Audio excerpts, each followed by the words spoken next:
Welcome, everybody. This is Avoiding the Addiction Affliction, brought to you by Westwards Consulting and the Kenosha County Substance Use Disorder Coalition. I'm Mike McGowan. Words matter.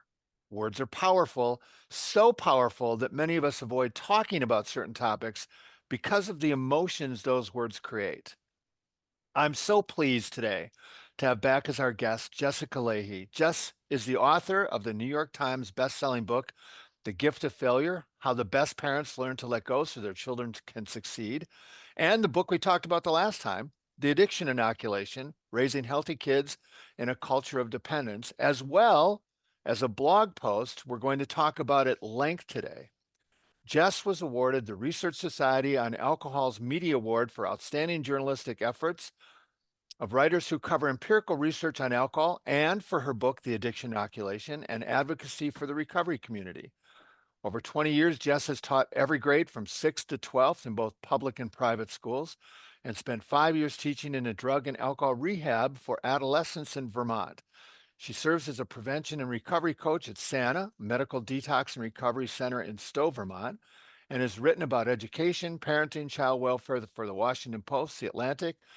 Her biweekly column, The Parent Teacher Conference, ran for 3 years at the New York Times. She has a podcast, and links to all of that is on our website here.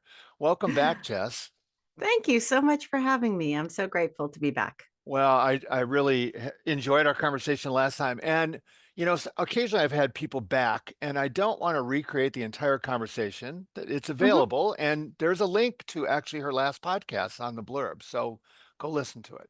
But for those of you who didn't hear the conversation, you talked about your own history and that you became what you saw in your family and swore Mhm. that you never wanted to become. Yep. Yeah, that happens a lot. I mean, I know someone in recovery who, used to hang out as a little kid at 12-step meetings. She grew up with both parents in 12-step, and yet here we are. I mean, it's a tricky thing. Substance use disorder sneaks up on you in ways that I did not understand. And before I knew it, I was in real trouble. Well, I think that adds an additional layer onto the shame, right? Mhm. Oh, That you yeah. talk about. And you talk about the healing and even discarding the shame. How do you go about doing that? For me, the shame part was tough because there's this phase during recovery where, I happened to get sober in 12 step. That was my route to recovery, and people can do it lots of ways. But one of the steps I had to go through was this, making amends thing. And that to me was the scariest part because I did some things that I'm really, really not proud of. And not, for me, there's a lot of, yeah, I was up on a high horse getting upset with you about the fact that you were drinking and yet I was doing it. And I'm really sorry. That was, that sort of thing. But then, there's also just stuff that, if I hadn't been drinking and I hadn't been so completely obsessed with where I was going to get my next drink, I never would have done. And, even just little things like I'm the kind of person who walks along the street and picks up trash. I just do that. I live in Vermont. It's beautiful. The idea that people can throw trash out their car window drives me bananas.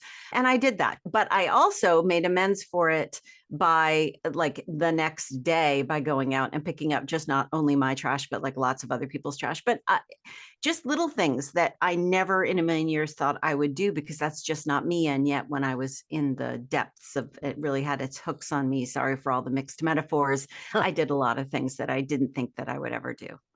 Did you have anybody when you tried to make amends say, yeah, later?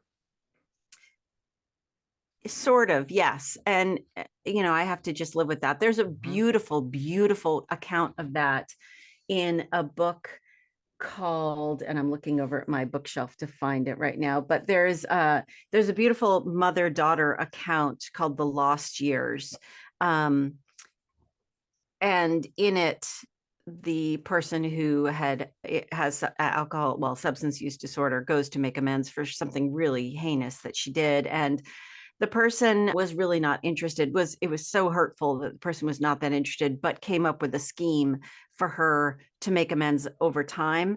And I read that account of her making amends for something she did that was just so, to me anyway, something that would have been and so difficult to make amends for. And my respect for her just goes way up, because the fact that people are dedicated enough to their recovery that they will do things that sound undoable when you're before you get there, before you get to a place in recovery where you know that honesty is the most important thing. And that, to answer your question, your first question, which is, I was raised to not be allowed to talk about my parents' substance use disorder. It was this, to quote Susan Cheever, John Cheever's daughter, who's written beautifully about substance use disorder, alcohol use disorder. It was this elephant in our house, and it was stomping on my family, and no one was allowed to point at it and say, "What's up with the elephant?" We were told it was a zebra. We were told it wasn't there. And for a kid, that's so painful, because that's gaslighting, right? When you say, yeah, I hear what you're saying about the reality you're experiencing, but I would like you to substitute it with the one that I've come up with that may or may not be true, to that person. And that gaslighting just made me so angry. And years later, this is actually, and I don't mean to, I hate it when people do this, when people just drop names, but I'm going to drop a name because it was an important moment for me. I was at lunch interviewing Alan Alda. Like, Oh, wow. yeah, so this person that I used to watch MASH with, my mom had a big crush on him. It was a big, huge deal. And one of the things I picked up from reading all of his books was that he hates euphemisms. And he didn't even realize at the time, and I put this in the interview and in the article that's in the Atlantic. I said, you just really seem to hate euphemisms. And he, as a science writer, as a science explainer, as someone who grew up not being able to call things certain things, his mother had some mental illness issues. And when his mother was dying, no one wanted to call it dying. And, I had this realization when I was interviewing him that, wow, that's a through line with me too. I want people to call things by the names they are. And that's been one of the realities of what I do now on stage. When I'm talking about, one of the points of my job is to tell parents, to tell people, to tell teachers sometimes the things that the research says are true, but can be hard to hear. And I do that with humor, and I do that with lots of things, but above and beyond, it means that that's what we do in our own family. It's what I do with my own children. It's what I do.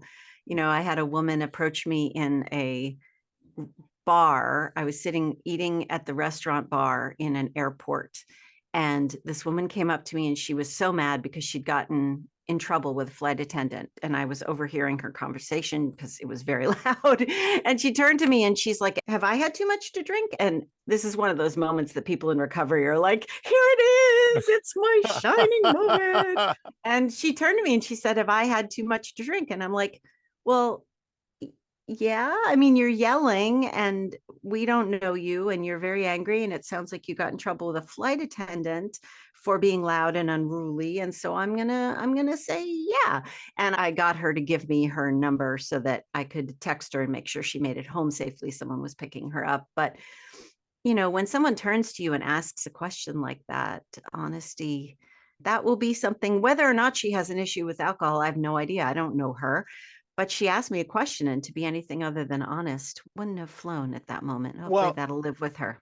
yeah, that goes to the conversation we want to have, right? That um, it's hard to know what to say. People tell me all the time that I'm lucky because my kids so far have avoided the deep pool of addiction on both Hmm. sides of my family history.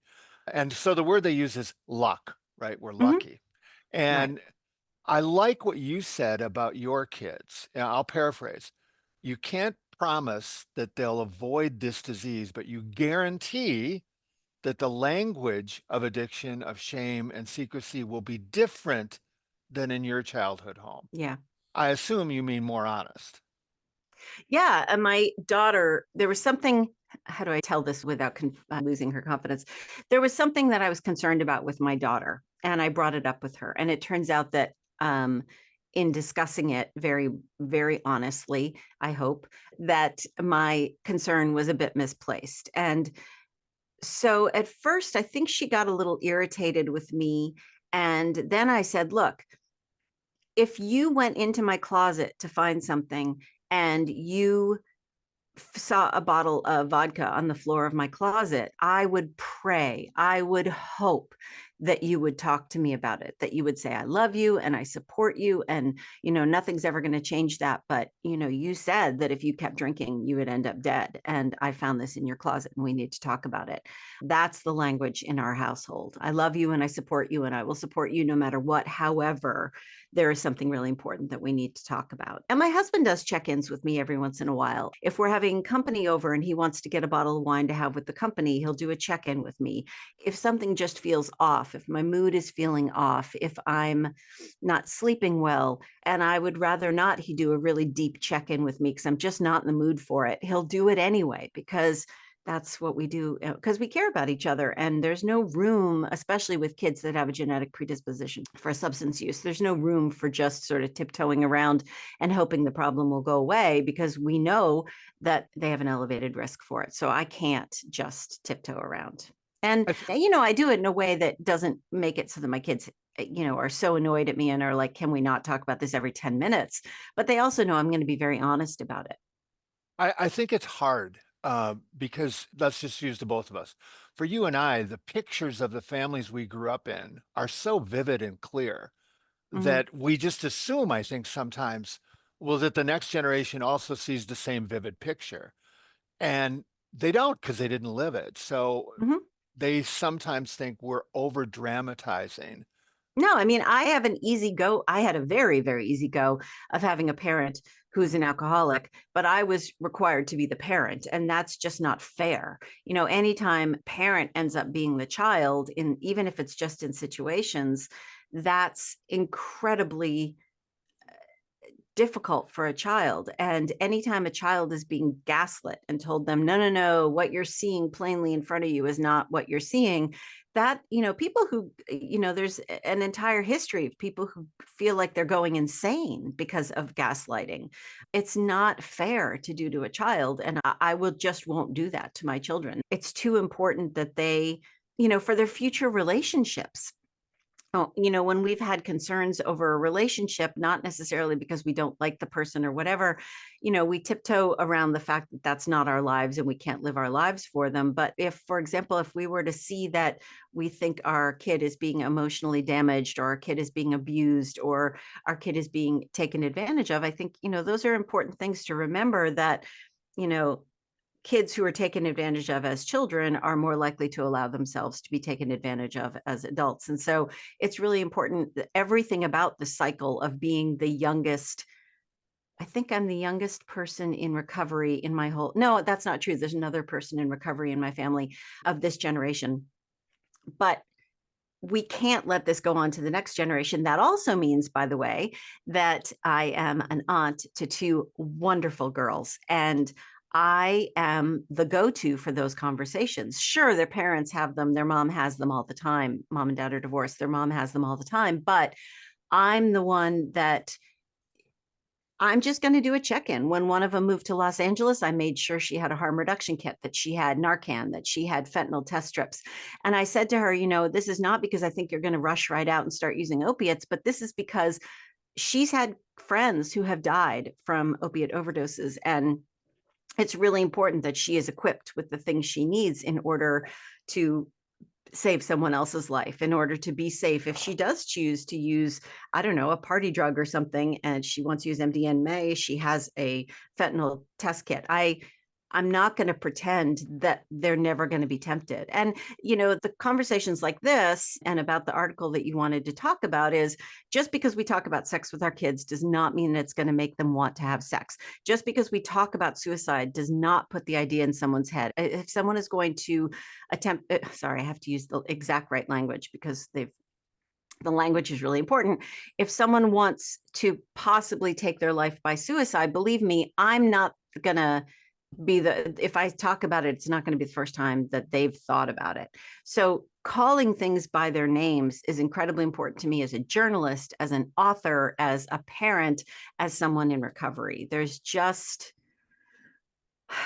we mess around at our peril. The article you're talking about, I didn't talk about suicide with this person who did take her life by suicide. And I'm not saying that I could have changed things if I just brought it up, but I continue to have nightmares about the fact that I did not call the elephant the elephant. And for my mental health, there's that missing piece of the puzzle for me because I didn't know how to say the word suicide and I didn't know how to bring it up. And for me, that's going to be something that I've tried to let go of the shame and I've tried to let go of the guilt around it. But, my best friend is gone Yeah. and I didn't say that word and it might have helped. I don't know, but I have no way of ever knowing. Well, especially for somebody who had the role of parent when they were younger, feels like Yeah, maybe you should have said something. Well, to go into it. Tell us a little bit sure. about Mary. The picture you have on your article is Actually, so there's another one behind me right here. When I graduated law school, she was there with me. it's so Um, joyful. yeah, that was the last time we were together. Her name actually is Mary Moore. She was Southern, so she has two first names, Mary Moore, and her last name was Parham. And so my last name at the time was my maiden name was Potts, and so we sat near each other in our first in law school. And the minute I saw her, even before I knew that we were sitting near each other, she just glowed. She just radiated joy and charisma and love. And she was a connector. And everyone knew that about her. Like everyone who met her just felt like she was one of those really special people who saw people very deeply, very quickly. And so we became friends immediately. And what I did not know when I met her was that she struggled from a cyclic depression. And so when things started to get very, very dark for her, we would have her over to make sure that she ate. We would have her over to watch, at the time, The X Files was the show that we watched together. Actually, we had a dog named Scully who sat right between us. We took care of her as best we could to make sure that, she was as best doing the things that we could do for her, which didn't feel like much at the time. We surrounded her on that couch while we watched X Files and just attempted to sort of, hold her in that space and keep her. But things got really dark for her. And eventually she came out of that cycle of depression and things got light again. And things were light for a while, for a couple of years. And what I didn't know is that I had moved away and things started to get dark again. And what we also didn't know is that there was a certain date that she would make a decision every single year. Can I do this for another Mm. year? And I think with the darkness descending, she just, even though everything was going great for her, everything in her life was going so well, with that darkness descending, I think what she said to herself was, if life is this good and I should be really happy and I can't see my way forward, then no, I can't do another year. So she was very, very thoughtful. She, if people say, the way I think about this is she was not herself. She was not the Mary Moore I knew and loved when she took her own life because, she cared about people so much that I want to say, oh, how could she do that? We loved her so much. She loved us so much. She was not that person. She was deep in this darkness. But yeah, she took her life in a way that was as thoughtful as possible to the people around her. And it was awful. It was awful. Yeah. There's no other way to talk about it. It was awful. How did you find out that there was that date every year? Did she journal it? Yeah. What I didn't know is that there had been a time when she put a plan into practice years before, and it had been on that date. And so that date just became the date every Mhm. year that she would make that decision. When we care about somebody, love somebody, and we don't know what to say, because we Hmm. don't sometimes. That's Right. the whole point of your article. The article is called This is Just to Say, and then in parentheses, the word suicide. We sometimes say nothing Hmm. rather than say the wrong thing.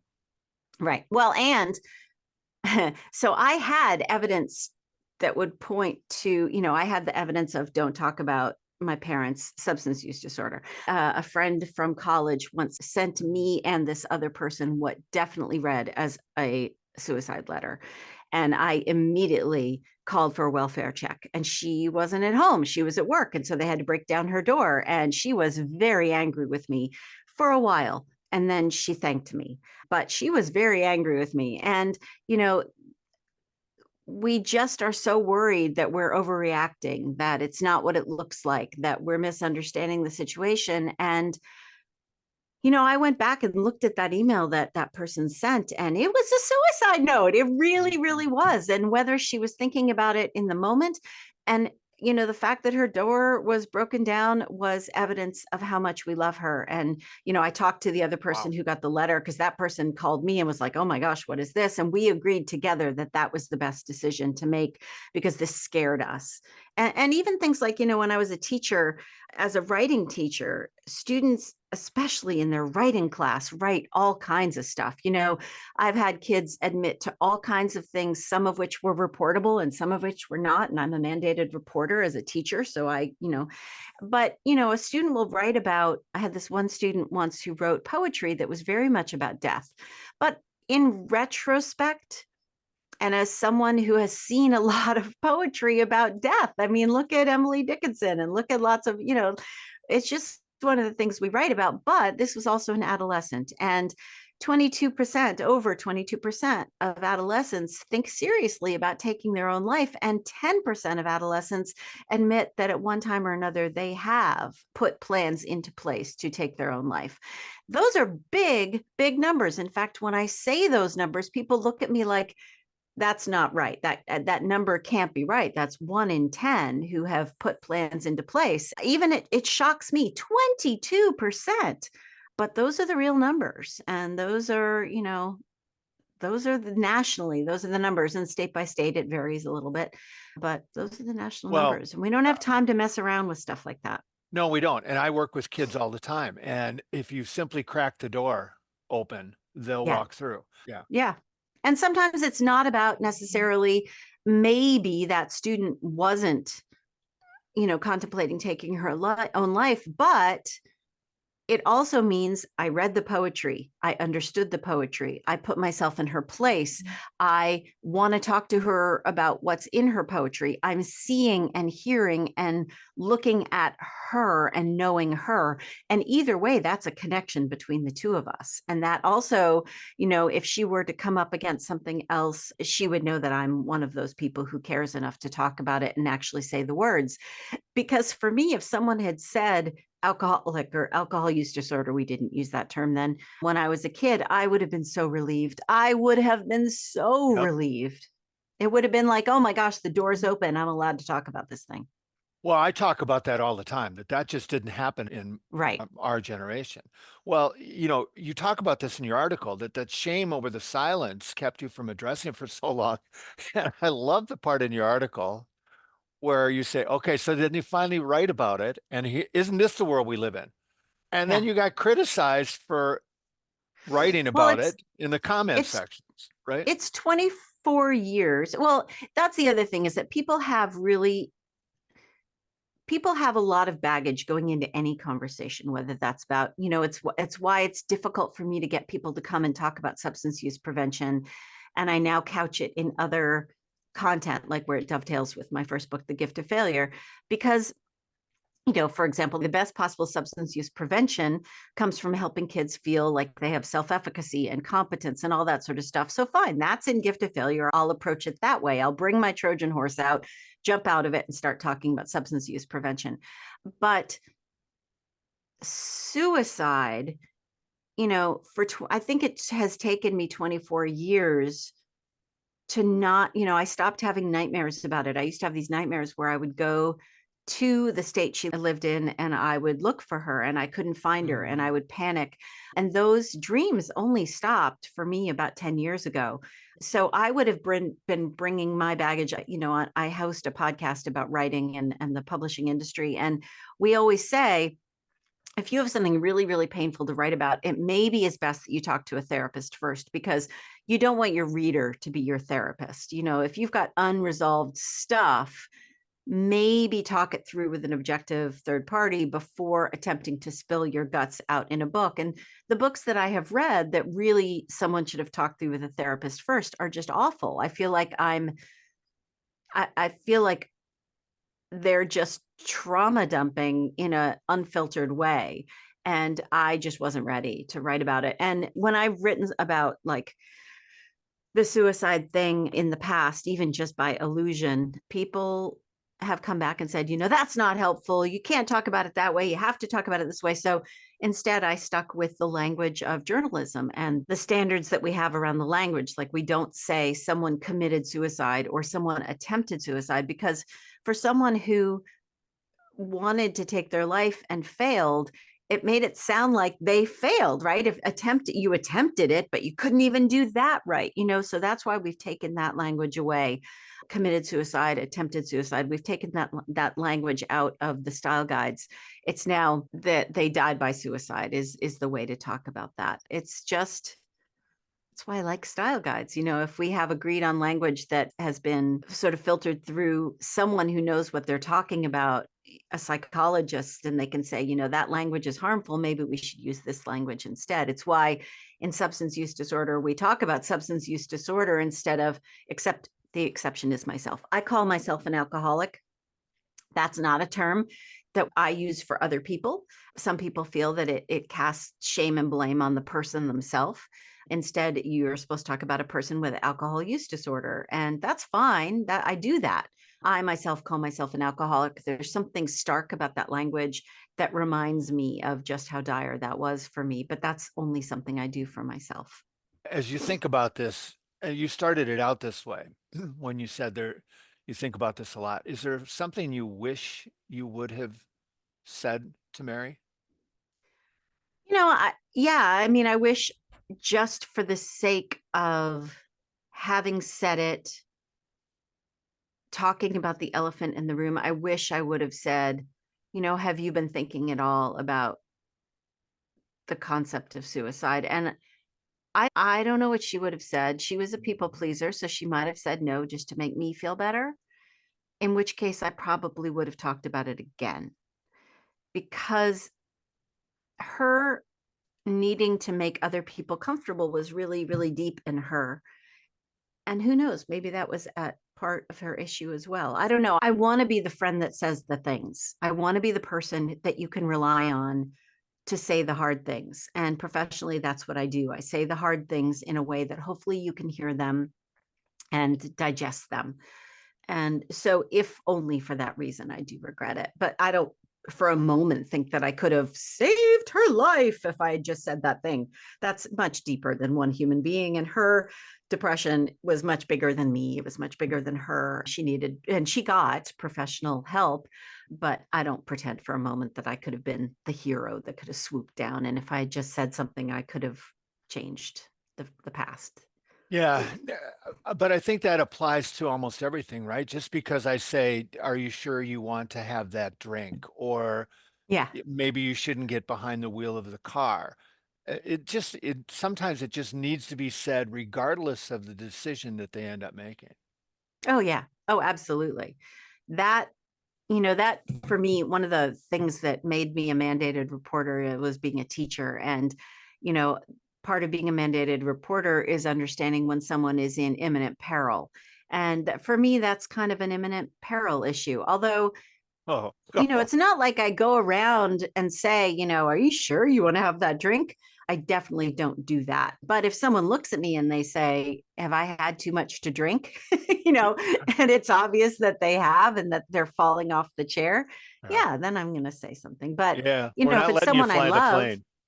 well, and to that point, so my parent that is in recovery now had a relapse, and it was at Christmas.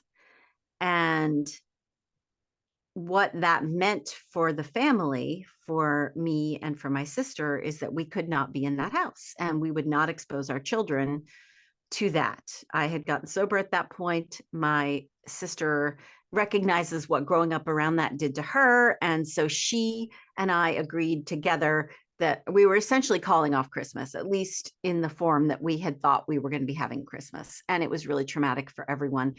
But we said, these are our children. It is our job to protect them, and we will not have this be a part of their lives, let alone, Christmas. And so it was awful. It was the worst Christmas ever. But I'm really proud of us for doing it. I'm You know, really proud of us that, these two kids who were not empowered as kids, kids, whatever, these two humans who were not empowered as kids to point at the elephant, we did as adults. And that was this person's last drink. So in that case, we did change the future. We were the ones who said, this is just won't be tolerated. And these are your grandchildren. And if you want to be around your grandchildren, because there were lots of other times where I didn't do that. And I wish I had.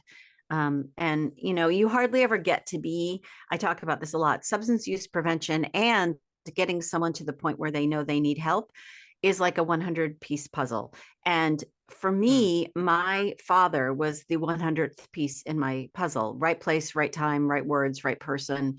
And he said, I know what an alcoholic looks like, and you're an alcoholic and you need help. And this was someone who hates conflict, hates upsetting me, hates saying the hard thing. And he put all of that aside for me that day mm. because he knew I was in real trouble. And I have so much respect for him for doing that. And so on that day, he was my 100th piece. However, pieces 1 through 99 had to be in place before my dad could be piece 100. So on the day that we said something to my parent about the Christmas thing, that was the 100th piece, but there were 1 through 99 in place that had been put there through lots of other ways and reasons and people. And so don't get your hopes up that you're going to get to be piece 100 because that hardly ever happens. But 1 through 99 has to be there. And substance use prevention are lots of those pieces. So my hope, you quoted the part of the book where I say that I can't guarantee that my kids will never go down the road of having substance use disorder. Genetically, they're predisposed. And I've done my best to use best practices according to the evidence that's out there. But if they do, then they're starting at piece 32 or 47 or 71, whatever it is, because they've gotten so much of the prevention stuff from me and so much very plain talk around what they're genetically, what they're up against. So I want that to be part of their thinking when they decide whether or not to try that drug, to smoke that joint, to, whatever it is, to have that drink. I need for them to have as much evidence on the con side of that plate, whether that's, that their brains aren't done developing, that they have a history, that, they're going to need their short-term memory in order to memorize all that stuff they've got for that test next Friday. I need all of that to be on the con side. And that's all substance use prevention and the stuff that gets people to recovery faster. So it does dual duty. And so I'm all in either way. That's great. There's a book in there. You can call it, you can call it I the wrote yeah, you can call it the puzzle, the next one. it. Well, Yeah. and speaking of which, and by the way, for the listener, I asked Jess if I could ask her this ahead of time because there's a superstition that happens with authors. But Mhm. you're writing a new book.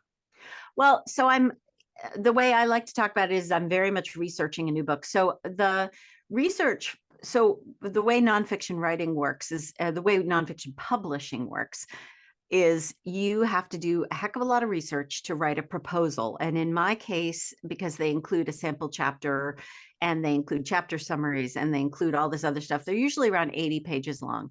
For the addiction inoculation, I did a full year of research before I even attempted to write the proposal.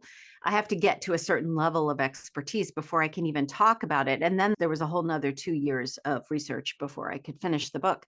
So I'm researching and almost done with the proposal for a book that I'm really excited about, that my editor knows about, my agent knows about. So Gift of Failure came out 10 years ago, and the kids in that book who were, middle school, high school aged are now emerging adults.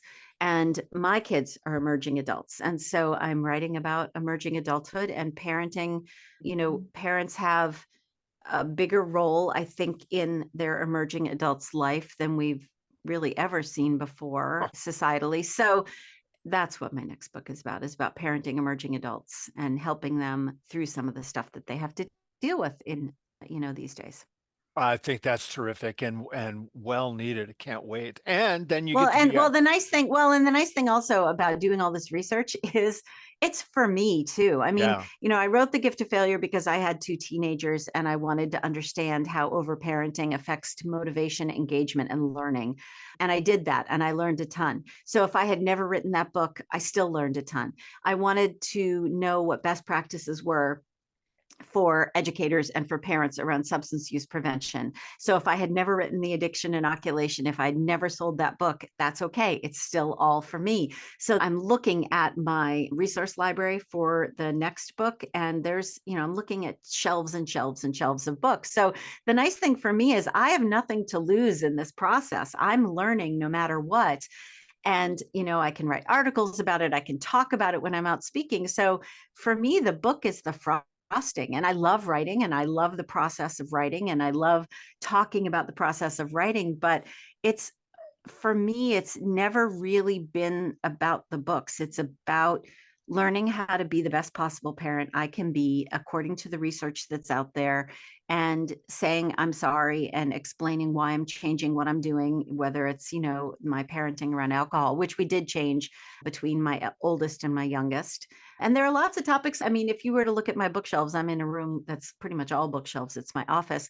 And there are lots of topics. There's two entire bookshelves of books on a topic that I was going to write about. And I learned as much as I wanted to learn about it. And I just decided that I didn't want to write that book. So that's cool. I learned all the stuff I wanted. If you had asked me a couple of years ago what I was going to write about, I would have said teaching kids about ethics. And I'm looking at those bookshelves right now, and I'm really glad I read them all. And that's just not the book I wanted to write at that time. That's great. Well, anything you write, I'm really excited about because it's Thank terrific you. and leads me to ask you to have another conversation. Jess, thanks so much for being with us today and for being kind enough to write the article about Mary. I thought it was terrific because we get criticized on both sides that Yeah. you hear buck up, deal with it, and then you hear, oh, you all are a bunch of snowflakes. And Right. And the it's one person, interestingly, the one person I was really concerned about with this piece, the people were her family, her mom and her sister. And so before I hit publish on this piece, I called her sister and I said, because her sister's picture was going to be in my social media feed, and Mhm. I just didn't want to upset her. And so, and we talk about this all the time, by the way, but I texted her and I said, just so you know, Mary Moore's picture is going to be in my feed just in case, I just don't want you to see that and not be Right. prepared for it. She's who I care about most when it comes to talking about her sister. And so if she were to say something to me, I didn't show her the piece ahead of time, but she trusted me. But if there was something that really, really upset her in the article, we would have talked about that too, because that's part of talking about the elephants. Yeah, and it helps her as well. Hmm.